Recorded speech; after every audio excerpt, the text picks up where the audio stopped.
I'll tell you now the true story. It's about me.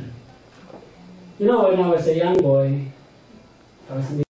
And we had a tough time. Because of that, I had to sell newspapers, shine shoes, sell peddle cigarettes, and in the evenings, I would sleep on the sidewalk, waiting for the early morning dawn, the dawn of the morning, for the newspapers to come in so that I could have the first crack at the streets in Sampaloc where we were peddling. At that time, the young justices and judges here probably do not know, we sold newspaper by shouting in the streets. Yeah. Manila Times, you shout like that. Chronicle, Herald, at that time.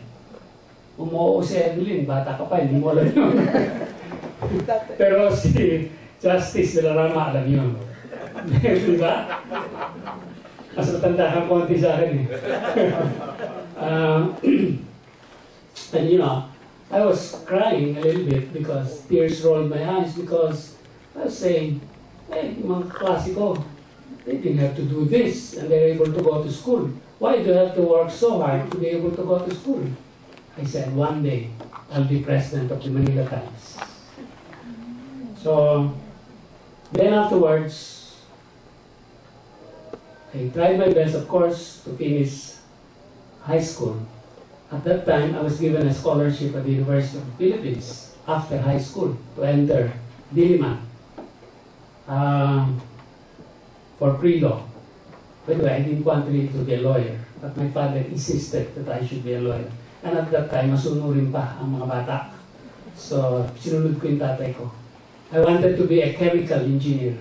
In fact, dun sa high school yearbook namin, ambition kalagay sa atin, to be a chemical engineer. Yun talaga ang gusto ko. Sabi ng tatay ko, hindi, pilosopo ko eh. Dapat paging abogado ka. Sabi niya, kinokopya mo lang yung sister mo. My sister became a chemist. By the way, if I may be proud of her, she graduated summa cum laude at the UST, the School of Dean Mayuga. Kaya magaling siguro yun. Ano? It's also a good school. And my brother was a finished electrical engineering. He topped the board examination. He was #1. Sabi niya ng tatay ko, kinukumbine mo lang naman yung career nila eh. You know, our gaps in the family were big. 4 years ang gap namin, kaya medyo mas matanda sila sa akin. They finished early enough. My father could not afford the 50 centavo ride, bus ride, between Sampaloc in Catalonia. Those of you who lived at that time in the area of Catalonia, near UST. Wala. Hindi ka pa born nun eh. Born ako. Sampaloc po. Sampaloc ba? Oh. My father said, "Diyan ka na lang sa FEU. Mas malapit, maglalakad ka lang eh." Again, naluluha ako because, you know, my classmates and I pledged to each other that we will all enroll in UP and that we will compete with each other. You know, when we were 3rd year, 4th year high school, we would go to Diliman and look at the oblation. And we said, we will enter this great university. But that ambition was not fulfilled because, again, poverty prevented me from enrolling in the school of my choice. Of course, fate had other things for me. I met in FEU Alejandro Roses, several great people in the pre-law years, and then in the College of Law, Cubito Salonga, who took a liking for me and gave me a little bit more attention than the rest. And again, after college, after passing the bar examination, Dean Salonga, he was our dean, recommended me for a scholarship in Yale University. Yale gave me a scholarship. And in fact, I was assigned already a dorm, libre din yung dorm. I applied for a scholarship, Fulbright by Smith Mond, no, sa US Embassy for travel from the Philippines to the United States. I was refused. Again, medyo napaiyak lang naman ako. Sabi ko ba, hindi naman nangyari yung gusto ko. Gusto kong maging chemical engineer, hindi nangyari. Gusto kong mag-enroll sa UP, hindi nangyari. Gusto ko sana mag-enjoy ng scholarship sa Yale, hindi nangyari. Ang nangyari, nag-asawa na lang ako.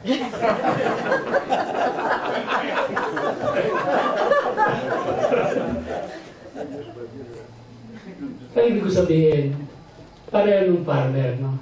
Sometimes, there are things that happen in our lives that we cannot fathom and measure. There are sometimes we look at them as bad luck, unfortunate incidents, obstacles, difficulties. But they turn out to be better in the end. That has been my life. Like the farmer, I always, in the end, when Judge Estuesta met me and my wife, I was already saying, good luck, bad luck, who knows? I keep on trying my best and I let God do the rest. And even in my career in the judiciary, it was like that. I could not join the government early enough. I was being enticed by Justice Leo Kisubing. We were friends way back in college. Because he was also a student leader in MLQ. Then he moved to UP. But before that, he was in MLQ. And after I was already a lawyer, he would entice me to join government. He said, Paing Salas, asked me to invite you to join the government. Ano ba ang gusto mo? Maging technical assistant sa Malacanang, maging judge, ano gusto mo? Sabi ko, hindi ko kaya yan eh. Sana nga, pero wala akong pera eh. Napangako na ko na sa mga anak ko na I will see them through. And transportation will not be a problem for them. Kaya in-organize ko na yung borrowed travel eh. Para yung mga anak ko, siguradong makaka-travel. They can always enroll in a school of their choice. And I promise them that I will support them until they finish a master's degree at least in a school of their choice abroad. And that was what has happened. And after they finished their master's degree, in fact our son finished a doctoral degree, I was free.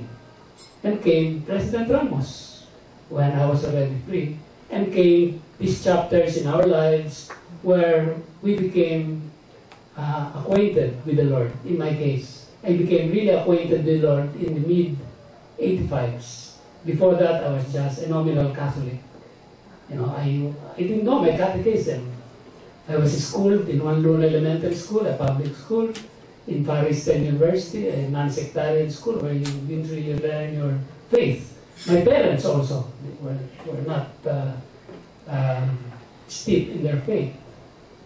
But the Lord has put together incidents in my life that when I look back, I always say, good luck, bad luck, who knows? We just keep on trying our best and God will do the rest. Let that be my message of thanks for all of you because it's the story of my life. Thank you.